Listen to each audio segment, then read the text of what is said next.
Halo, selamat pagi semuanya. Masih semangat kan belajarnya?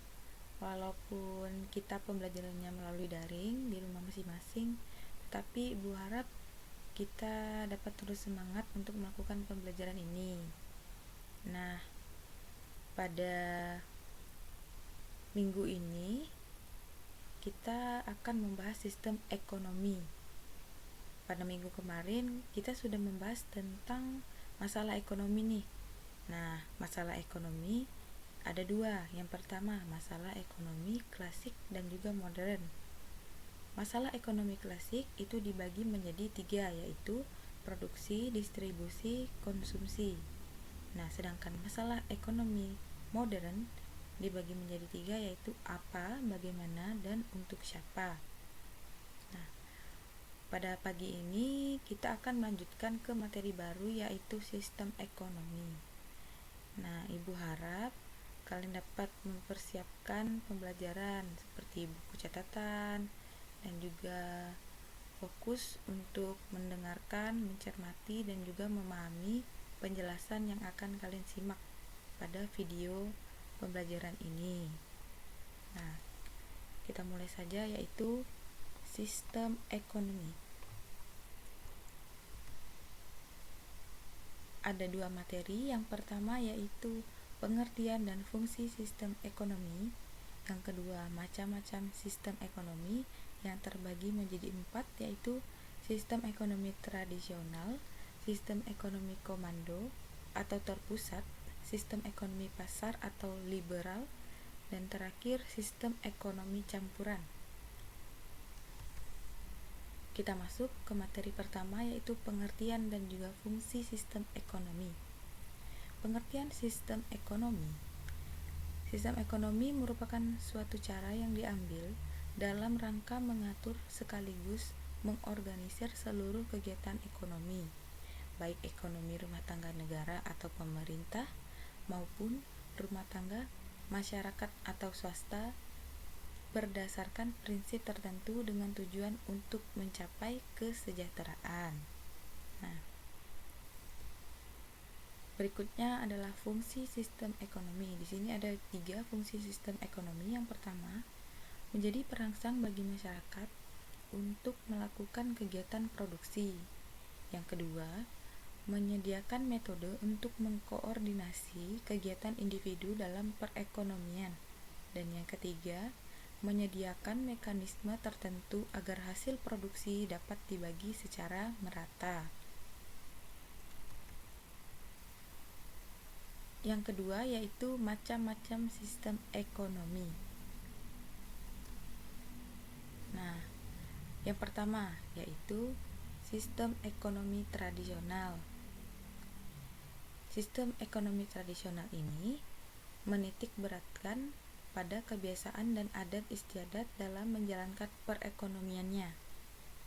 Keberadaan sumber daya alam ini sangat dibutuhkan masyarakat untuk memenuhi kebutuhan hidup dalam jangka pendek agar dapat bertahan hidup. Nah, misalnya nih, contohnya masyarakat yang mempunyai sistem ekonomi tradisional itu masyarakat yang belum ada pembagian kerja. Setelah itu, contoh lainnya, cara mendapatkan barang dengan barter atau natura yang belum mengenal uang sebagai alat pembayaran. Selanjutnya yaitu ada 9 ciri-ciri sistem ekonomi tradisional. Yang pertama, belum ada pembagian kerja atau spesialisasi dalam kegiatan ekonomi. Yang kedua, menerapkan sistem barter dalam kegiatan perdagangan. Yang ketiga, jenis produksi ditentukan sesuai dengan kebutuhan. Yang keempat, hubungan masyarakat bersifat kekeluargaan. Yang kelima, bertumpu pada sektor agraris. Yang keenam, kegiatan ekonomi terikat pada adat istiadat. Yang ketujuh, alat atau teknologi produksi itu bersifat sederhana.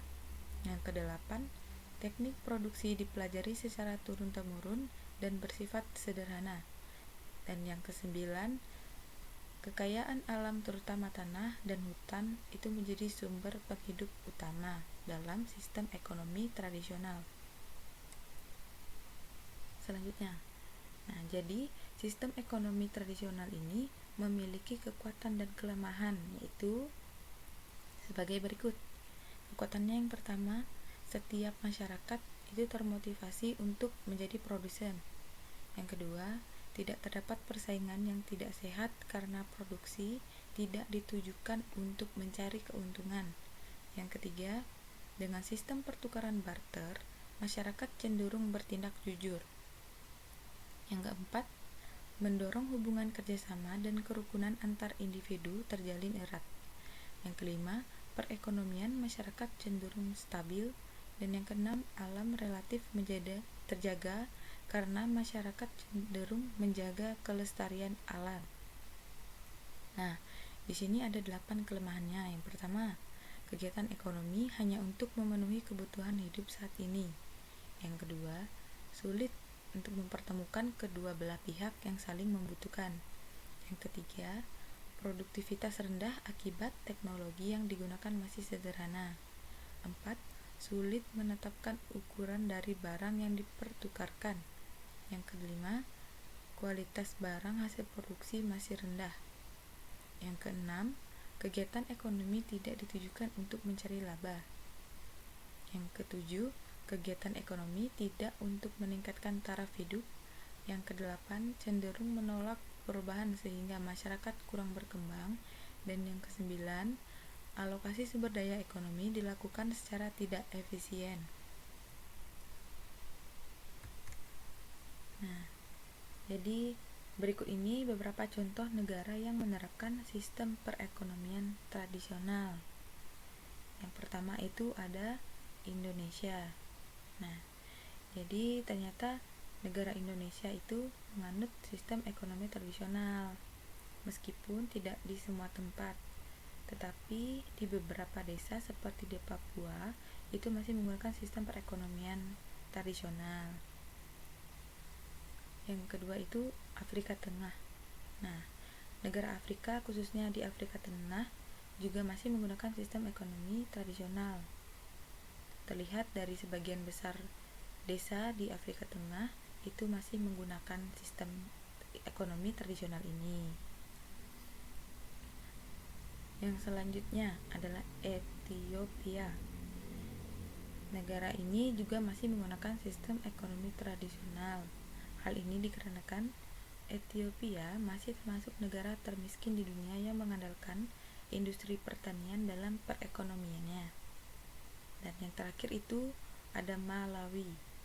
Nah, Malawi ini menyandang gelar negara paling miskin di dunia, yang membuat negara ini masih menganut sistem ekonomi tradisional. Nah, hal tersebut terlihat dari transaksinya yang masih menggunakan sistem barter dan perekonomiannya yang masih mengandalkan pertanian. Selanjutnya, yaitu sistem ekonomi komando atau terpusat. Nah, jadi sistem ekonomi komando adalah sistem ekonomi di mana seluruh kebijaksanaan perekonomian itu ditentukan oleh pemerintah, sedangkan masyarakat hanya menjalankan peraturan yang ditentukan. Jadi, sistem ini lebih bersifat memerintah karena campur tangan pemerintah di bidang ekonomi dengan melakukan pembatasan-pembatasan atas kegiatan yang dilakukan oleh masyarakat. Di sini kita bisa lihat ada 6 ciri-ciri sistem ekonomi komando atau terpusat. Nah, yang pertama itu sumber daya ekonomi dikuasai dan dimiliki oleh negara sehingga hak milik pribadi itu hampir tidak ada atau tidak diakui. Yang kedua, tingkat harga dan tingkat bunga itu ditentukan oleh pemerintah. Dan yang ketiga, kebebasan dalam berekonomi bagi masyarakat itu sangat terbatas. Yang keempat, regulasi ekonomi itu diatur dan ditetapkan oleh pemerintah. Yang kelima, jenis pekerjaan dan pembagian kerja ditetapkan dan diatur oleh pemerintah. Dan yang keenam, inisiatif dan hak miliki perorangan itu dibatasi. Nah, sistem ekonomi komando juga memiliki kekuatan dan kelemahan, yaitu sebagai berikut. Kekuatannya ada 6, yaitu yang pertama, pemerintah itu menentukan jenis kegiatan produksi sesuai dengan perencanaan, sehingga pasar dalam negeri berjalan dengan lancar.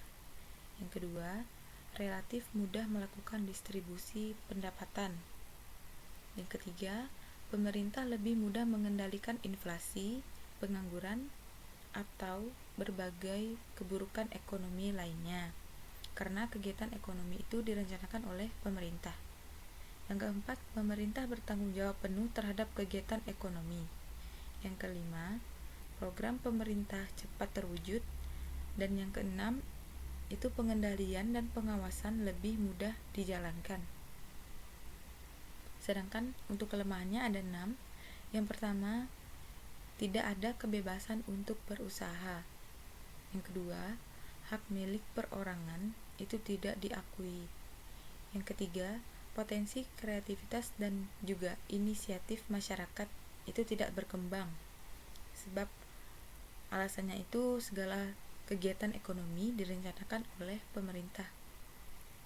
Yang keempat, sering terjadi praktik monopoli yang merugikan masyarakat. Yang kelima, sangat tergantung pada pemerintah. Dan yang keenam, masyarakat tidak memiliki kebebasan untuk memiliki alat dan sumber daya. Nah, jadi terkait dengan sistem komando ini, negara yang menerapkan sistem perekonomian komando atau terpusat yaitu negara yang disebut dengan negara sosialis. Di antaranya adalah Korea Utara. Selanjutnya yaitu sistem ekonomi pasar atau liberal.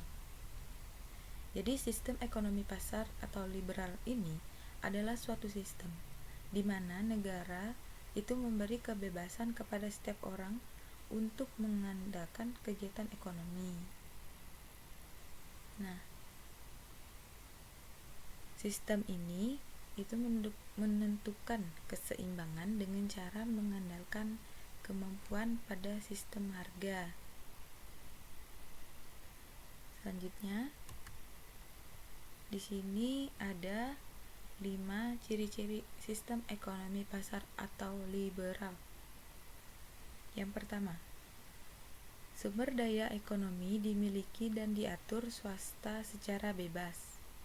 Yang kedua, adanya pembagian kelas atau status dalam masyarakat, yaitu kelas pekerja atau buruh dan pemilik modal. Yang ketiga, adanya persaingan usaha yang ketat dalam kegiatan ekonomi. Yang keempat, pemerintah tidak melakukan intervensi atau campur tangan dalam pasar. Yang kelima, itu pemilik modal berhak memiliki sumber-sumber produksi. Nah, sistem ekonomi pasar atau liberal ini juga memiliki kekuatan dan kelemahan, yaitu sebagai berikut. Ada 4 kekuatan. Yang pertama, setiap individu bebas melakukan kegiatan ekonomi sesuai dengan keahlian dan keterampilannya. Yang kedua, masyarakat dapat mengembangkan inisiatif dan kreativitas. Yang ketiga, adanya persaingan usaha dalam membuat produk berkualitas. Dan yang keempat, adanya efisiensi dan efektivitas karena kegiatan ekonomi berdasarkan dengan prinsip ekonomi. Sedangkan untuk kelemahannya itu ada 5. Yang pertama, adanya persaingan tidak sehat karena timbulnya eksploitasi ekonomi oleh pemilik modal. Yang kedua, adanya modal yang terpusat sehingga hal tersebut dapat menimbulkan monopoli yang merugikan masyarakat. Yang ketiga, adanya kesenjangan ekonomi karena distribusi pendapatan itu tidak merata. Yang keempat, kebebasan berekonomi mendorong ketidakstabilan perekonomian atau biasa disebut dengan rentan krisis. Yang kelima, itu pemanfaatan sumber daya alam sering tidak memperhatikan kelestarian lingkungannya. Nah, berikut merupakan negara yang menerapkan sistem perekonomian pasar atau liberal. Di antaranya adalah Amerika Serikat. Secara umum, ada beberapa faktor yang menjadikan Amerika Serikat ini menerapkan sistem ekonomi pasar. Contohnya seperti memiliki sumber daya alam yang melimpah, pengembangan infrastruktur yang dilakukan dengan sangat baik, dan juga memiliki produktivitas yang tinggi. Yang kedua yaitu negara Jerman.